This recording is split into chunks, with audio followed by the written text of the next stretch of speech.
This is the show dedicated to raising up the next generation of men of faith and character. My name is Mark Stanifer. Welcome to the Next Men Up. Well, hey guys, welcome back to another episode. And if this is your first time joining the Next Men Up podcast, thank you and welcome in. My name is Mark Stanifer, your host. Good to be with you as always. And today I'm joined by a guy by the name of Adam Buzbee. Adam is a husband, he's a father of 3 boys, and currently he's the director of outdoor education and programming at the Heartland Conference and Retreat Center here in the Central Ohio area. Over the next 2 episodes, we're going to bring you this full, wide-ranging conversation that Adam and I had about many different topics, including what it's like to raise boys today, discovering a passion for the outdoors, how he was able to reconcile some of the things of his past with his dad so that the 2 of them can invest in this next generation that they're raising. And so many more different topics, particularly in this part 1. We get into where Adam discovered his passion for the outdoors and what it was like growing up in his family, wanting the acceptance and the time of a father who was busy working and providing and doing various other things. And it's really a setup for the father that Adam has become today and how he's raising his boys to become men. So I know you're going to enjoy this conversation. So let's get into it. Here's part 1 of my conversation with Adam Buzbee. Adam, so good to see you, man. Thanks for coming on the show today. Hey, Mark, this is a pleasure. I've been looking forward to it. Talk to my wife a little bit about this, and I think the excitement to be able to share who I am, what goes on, what I get to do is just an exciting thing that I think a lot of dads are going to be able to use. Oh, that's cool. I'm excited to get into it, and I'm not taking for granted today the fact that we are in person. We're able to do this, given the season we've come through. This is it's a real treat to actually be able to do this in person. I know, and with this table and all this gear, we are 6 feet away from each other. That's true. That's true. I'm not going to call it social distancing, but we're in a safe place. We are appropriately separated, and yet still able to lock eyes. Yes. Yeah. Oh my. So, dude, you have an incredible passion for the outdoors. Yeah. And I'm wondering, where did that passion come from? So I have been asked that question by so many people. I want to even go as far to say that I've had really close friends that just look at me and say, dude, you're weird. And as a man who struggles with ADD, and I forget people's names. I'll be talking to my own brother, and there are times when I go to say his name and it just blanks out because my mind goes somewhere else, and he just laughs at me.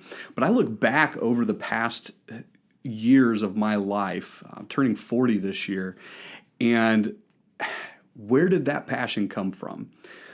I can tell you as a small boy watching the Western movies with my grandpa and my father, seeing these guys sleeping on the ground on top of a wool blanket, for some reason that excited me, and everyone else thought, dude, you're weird. I grew up camping with my family. My dad, he had a passion for being outside, loved it. And I can remember tent camping, and then we went to the pop-up. Then we went to the bigger hard shell, the RV style, pull-behind campers. And for him, he worked so much as a dad to provide for us that on the weekends, being able to go hiking, being able to go camping was his outlet, was his connection. And they brought me up in a Christian home. For them, I guess taking the relationship with God and outside, they were able to say, we connect with God better outside, whether it's at a campground or if I'm sitting outside in my backyard, because some of these other distractions that are going on aren't there. And I also remember as a young boy, I think around 9 years old, our church started an outdoor program for boys that was called Royal Rangers. Okay. And I remember going through that program, doing different wood crafts, but a lot of it was just going out and hiking. And from that side of it, my passion really started going into the fishing area. Okay. None of my other family really fished much. My aunt and uncle, who owned a horse farm and had a pond, I remember they gave me my first fishing pole. And going out, catching some fish and bass, there was an excitement.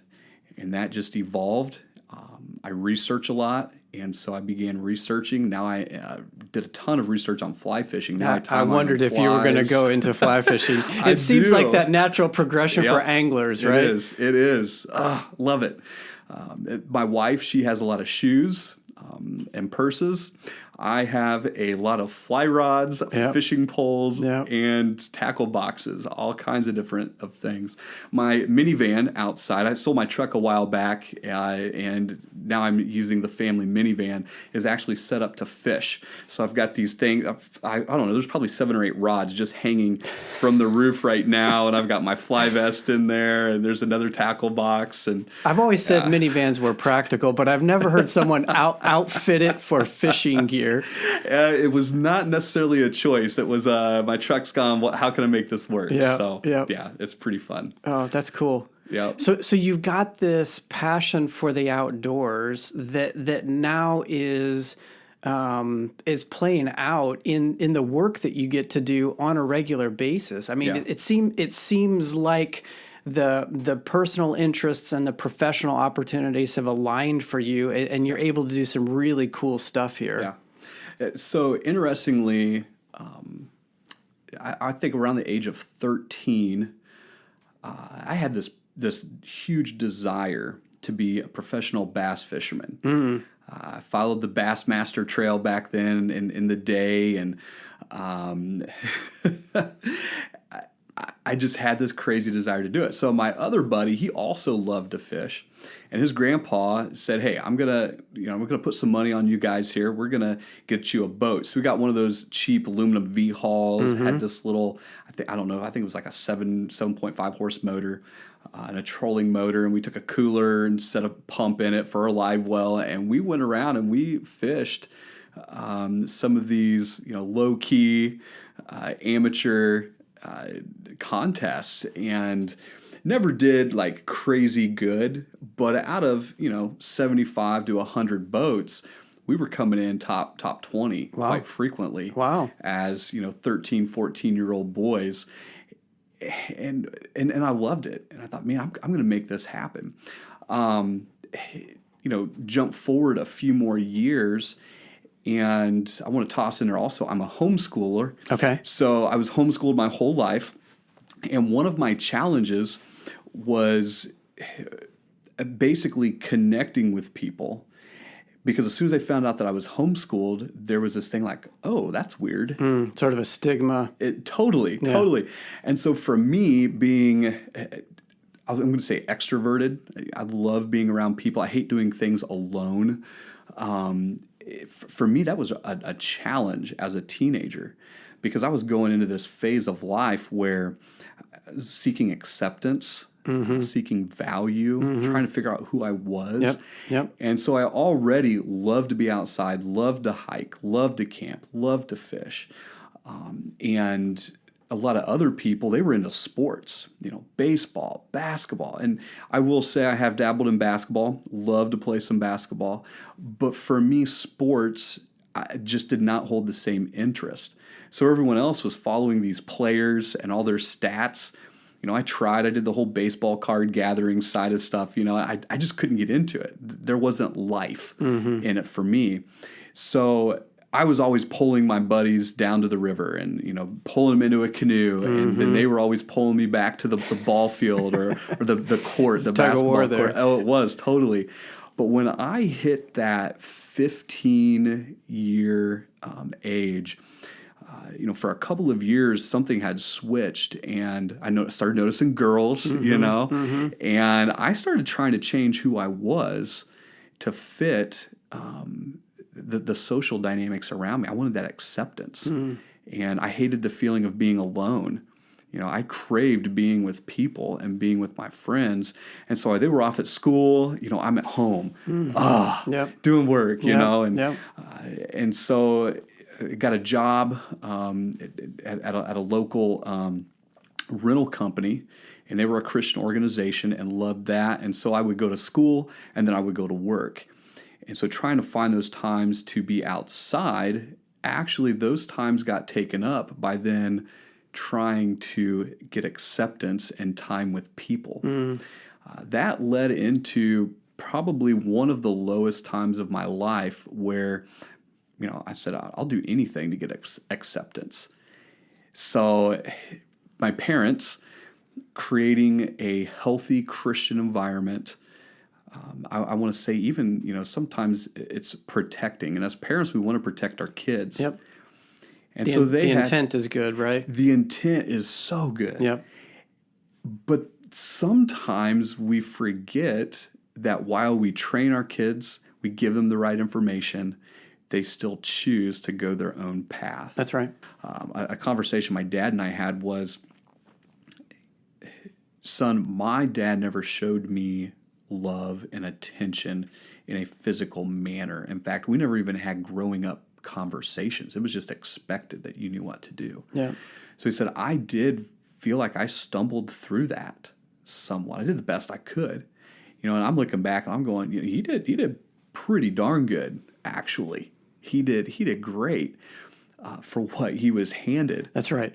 And I do remember the girl conversation, though. And the first couple where I'm noticing, that these girls are cute and pretty. My attention's going to them. And so my mom noticed it. So she had a conversation with my dad. So then my dad had a conversation with me. Hey, you need to talk to your boy. Yeah, exactly. Dad's my radar's up. Had that. And we see it, but we're like, I don't want to do it yet. No. Right. So, he sat me down and asked me. And I remember, being vulnerable and saying, yeah, I like her, and not understanding what I felt or any of that.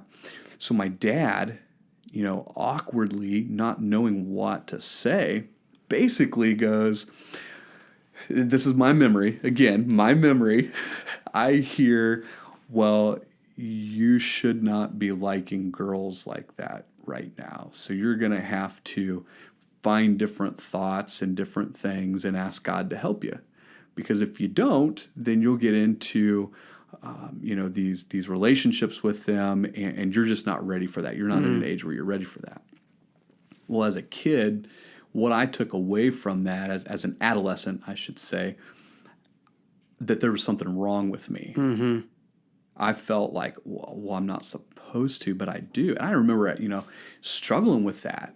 And, you get that little cute girl that runs by you. And, for me, it was at church. I saw her at church, and there was that connection of, she's so cute. Yeah. And as a kid, again, adolescent, sorry, I'm struggling with that feeling of, well, I shouldn't like her. I shouldn't feel that way. But then not really knowing exactly how to control or, as Scripture says, capture those thoughts. So what I did was I hid what I felt from my dad because I felt wrong. Mm-hmm. My dad's side of the family and my mom's side of the family, men, you work and you work hard. Mm-hmm. Everything is about work. Yep. And, I think there's a biblical perspective on that. We are created to do work. We're created to do that. But I think for our family, what I saw was that men a lot of times would put their families to the side so that they could work and provide for their families. Now, a lot of that came out of the Great Depression, where they didn't have work. And so anything and everything that they could do with their hands, they did. And so there was a huge work ethic that was involved. And I'm going to admit that to this day, I still struggle with that. And my wife and I, about 12 years ago, went through a very dark time in our marriage. And it all came down to, I had work and I had my day off, and then I had my family. Yeah. And I had that I did not have that aligned. Yep. Yep. So you bring all of that in. My dad, there were times that he would work, I think there was a couple times 3 jobs at a time. And he wanted us to be homeschooled. He wanted us to, have provisions. He wanted to provide for us, but that meant for him and where he was, he had to make a lot of sacrifices. So my memory of my dad, while we would go outdoors and do that, the other side of it was he was always at work, or he was at home sleeping and trying to rest.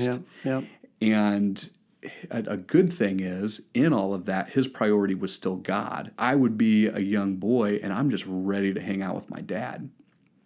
Well, my dad, he's been working all week. He's been resting, and now Saturday morning is his prep time. This is when he prepares for Sunday school. It's when he prepares for, the Royal Rangers that we were connected with. He helped lead that. And so as a kid, I can remember laying on that floor outside of that door, looking under it, just waiting in anticipation, for him to come out.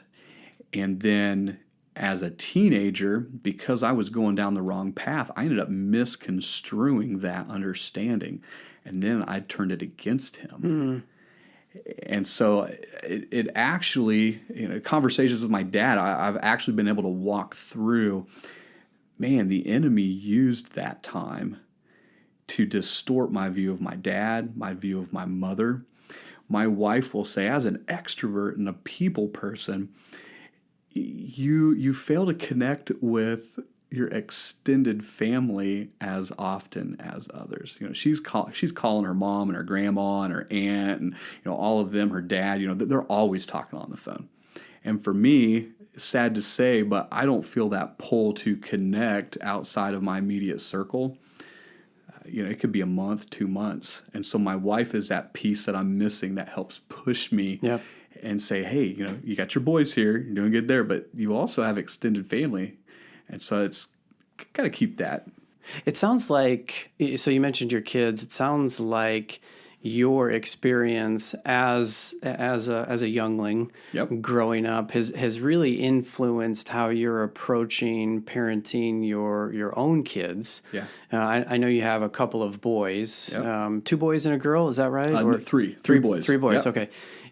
So talk about how the influence of your dad and your experience as a boy has really impacted how you're intentionally approaching your relationship with your boys. Yeah. So connecting back to my dad, I think there were a lot of years in those teenage moments where I was seeking approval. To give a little bit of light on those dark things, doing whatever, to be able to get connected with others. While he was working a lot, I would go out and I felt like I wasn't getting his approval due to a lack of time. And so I would try to seek approval from friends, which then led me into smoking, led me into drinking, led me into drugs. And for me, looking at my boys, realizing and having that information from my father saying, I can't make decisions for you. I can give you information, but you have to choose. I have to look back and say, all right, I misconstrued my view of my father. And so I started rebuilding that with his help in my 20s and said, man, what can we do? How does this fix this? And so we had just some real life conversations of, Dad, this is what I think. This is what I feel. But I feel like the Spirit of God's telling me I'm wrong. But this is the reality of it. This is why I say what I do, how I feel. And taking on the responsibility personally of saying, man, my dad and my mom, they did what they could. They prayed for me, they taught me, they trained me, and I chose to do some stuff. And in today's society, we want to blame everybody. Yeah. Well, I hate to say it, but I don't have anyone else to blame except myself. Yeah, you got to own it. You got to own it. You got to own it. So with that, having those real conversations with my dad, he was able to say, looking back, here's what I wish, knowing now, here's what I wish I could do. You know, hindsight's 20/20. Of course. And so being able to have that relationship with my mom and my dad where we can say, hey, how can we take what we went through and now you can pour into your grandkids, I can pour into my kids. How do we do this? How do we do it better with this next opportunity? Yeah. So, you know, for me, I get up early. I try to do my devotions and things so that I want my boys to see me doing that, and we talk about me doing those devotions. But I want them to be able to see me kind of ending it so that they don't feel like I'm taking away from them. And there's still times where you do, and that's life, you know, and you teach them through it.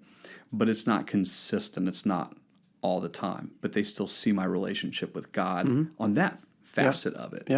And then encouraging them, hey, what are you reading? What are you learning about? What devotion can we do together? And taking that step of it. And as a parent, I'm constantly trying to remind myself I am launching my kids.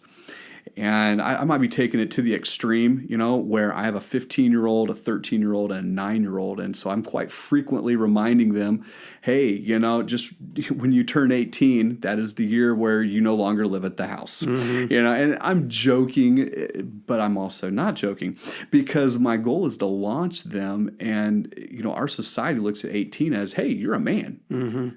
You know, and we have these benchmarks in our society. 16, you get your license. 18, you're on your own. You know, 21, oh, I can now have alcohol or whatnot. And so for me, it's, well, I got to prepare my kids for that 16, 18, 21 that our social society has put everywhere. Because just because they grow up in a Christian home and a Christian family doesn't mean that they are not going to ever encounter the social realities that we have around us. Right. So I got to prepare them. I got to launch them for that. My dad and I, a conversation we had was his father never showed him love.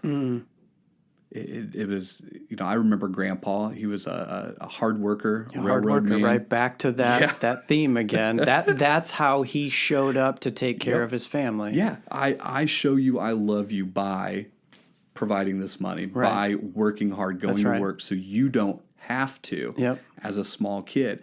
And I'm going to be honest, I see that still happening in society. We want to give our kids the best we can, you know. It's just not on the farm anymore, right? Or in the factory. It's in the boardrooms and on the sales calls and things like that. It's insane. For me, hiring younger staff into the work that I do, I find that, and having conversations with other employers also, we have found that the average student never works until college. They have not felt that responsibility of work because as you know, parents in our society, we want our kids to be able to have it better than we had it. We want our kids to experience more and not have that pressure. And right now, the big thing is sports. I mean, man, if I can get that scholarship.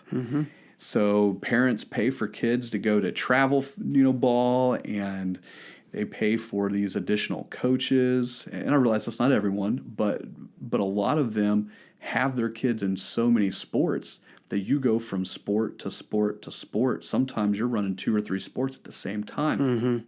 So you can't work. There's not the ability of it. And I know there's some argument there where you still find responsibility and ownership in things in sports. Sure, in the team, and playing your role. And totally agree with that. However, I think we've taken off some of that real life responsibility, especially with, you know, some of us parents who get, you know, man, we're 100% in. You're going to play my kid, you know, while they sit on the bench and there's a big push. You don't really get that opportunity in the job force. And if you do, you lose your job. You know, there's just the reality of that. You know, I hired you. I didn't hire your parent along with you. Right. And so there's something about work that does develop it.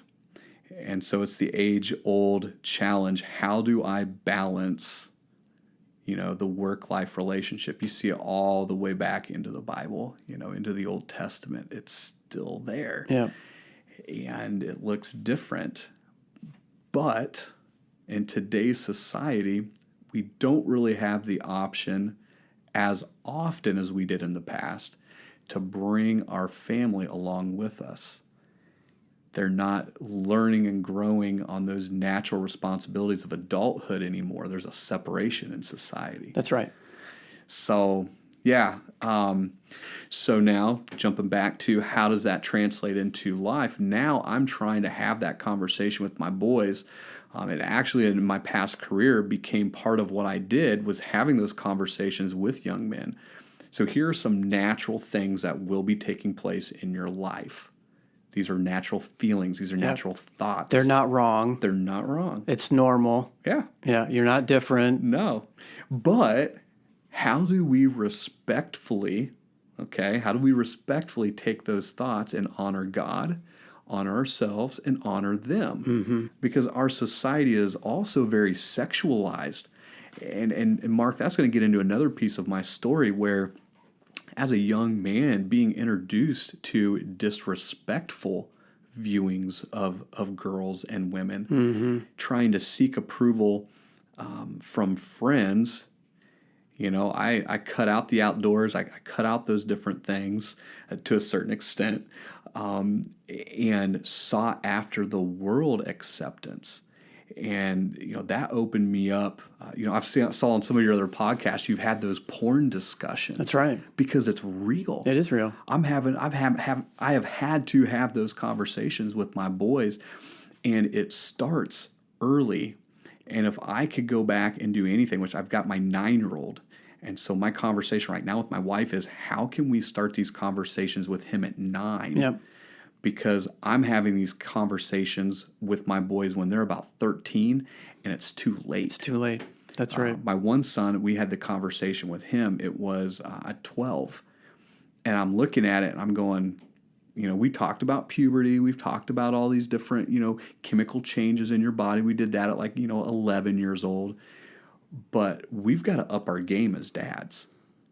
Because the world is out to, again, kill, steal, and destroy. And I think that starts in the family.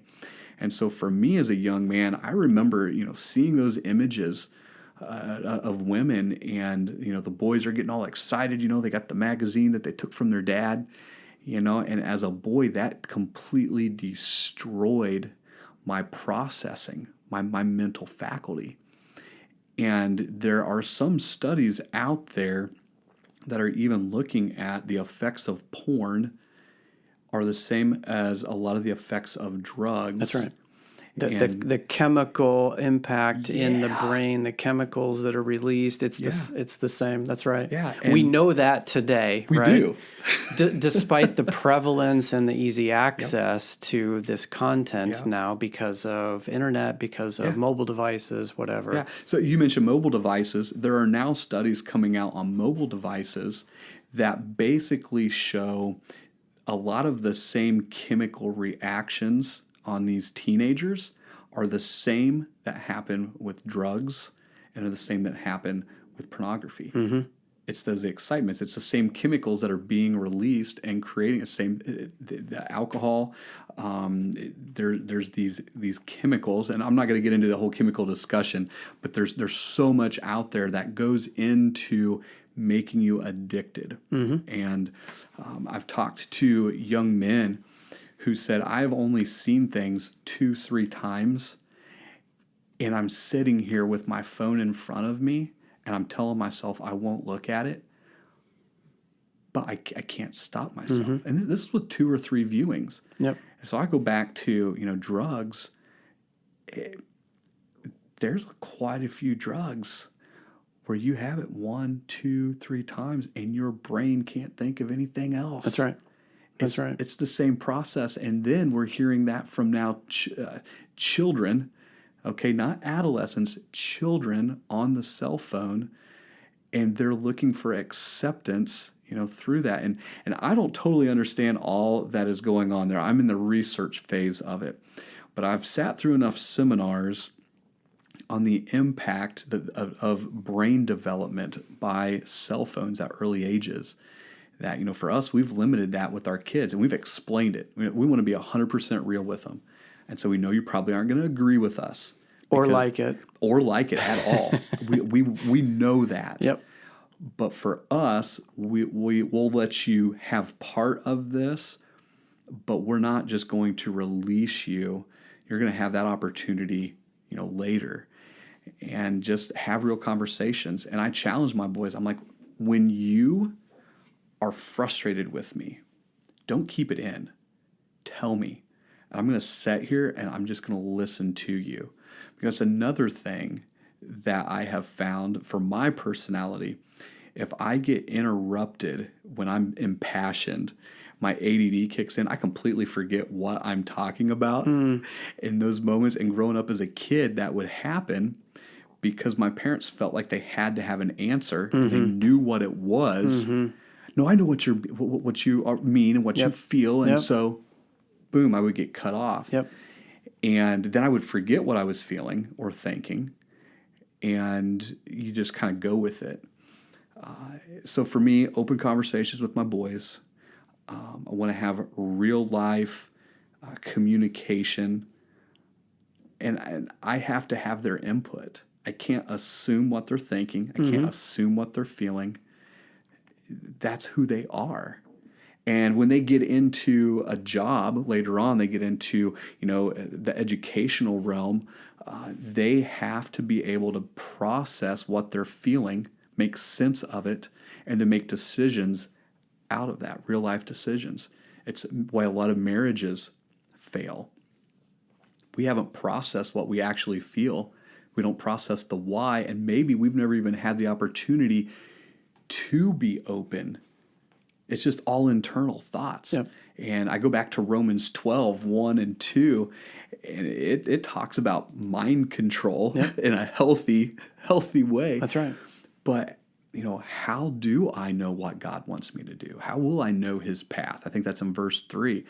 Well, I've got to, I've got to go through a process of healthy thinking. And so I tell my boys, I'm like, you need to have a safe place to just be able to share and just verbally process in a safe manner. And so I want to be that. And then I want them to find friends where they can do that, where they can have a cohort, that accountability group of other boys and men and that become in their life that speak in. I can't be the one and only.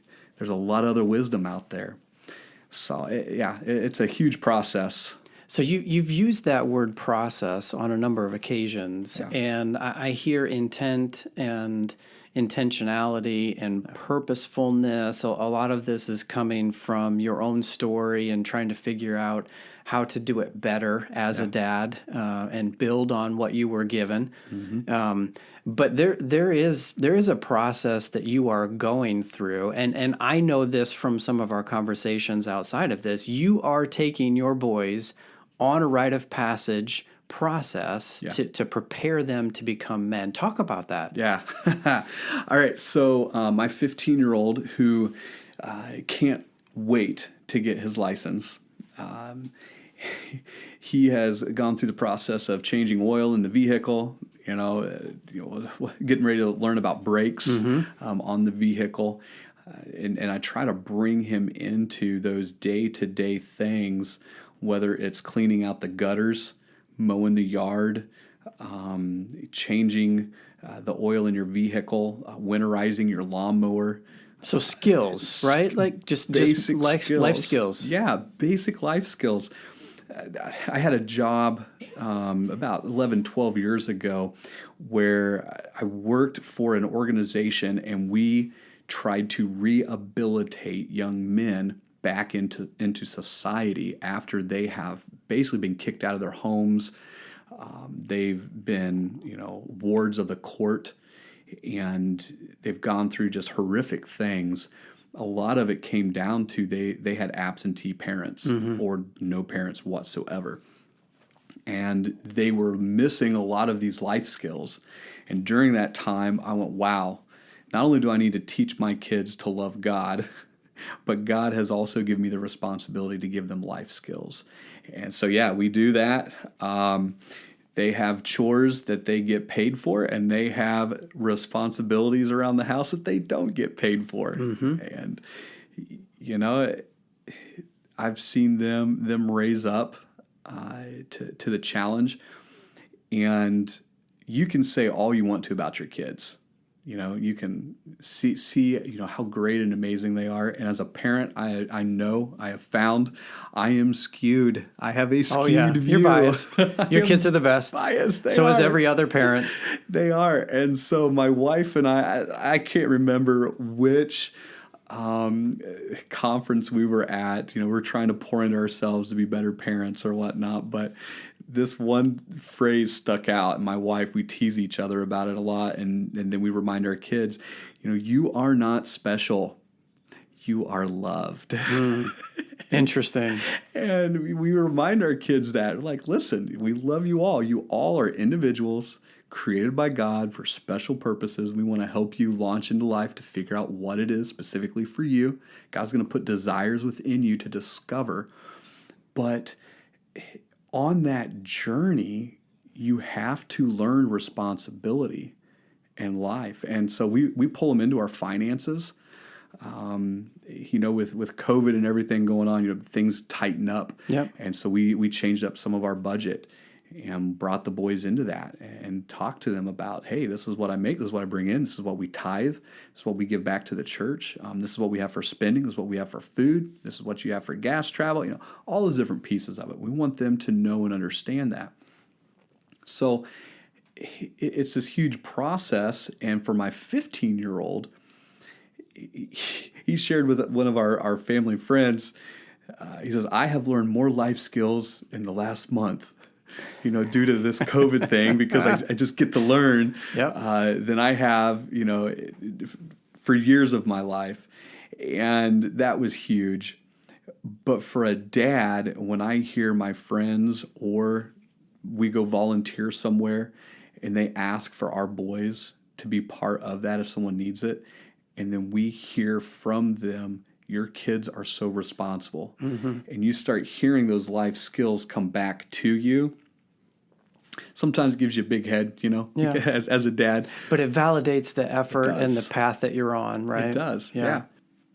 Well, I hope you're enjoying this conversation so far with Adam. He and I covered a lot of ground in this part one, and we're going to cover even more ground in part two as we get into more specifically what it's like raising boys today through an initiation process and how Adam is doing that.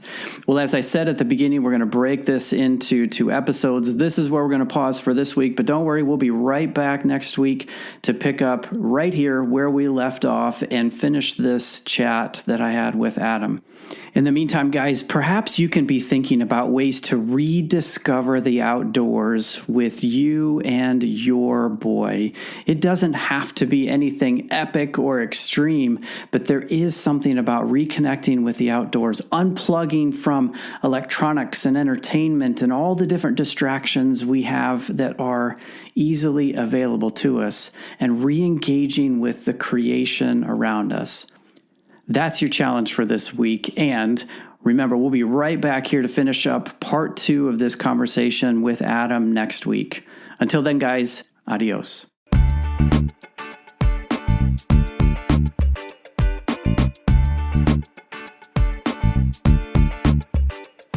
Hey, listeners, thanks for journeying with us on this Next Man Up podcast. You know, we would love to hear from you. Maybe you have a question or an idea, perhaps a topic for us to consider. If that's you and you want to reach out to us, you can get us at feedback@thenextmanup.com. That's feedback@thenextmanup.com. Again, we'd love to hear from you. Until next time, we'll see you later.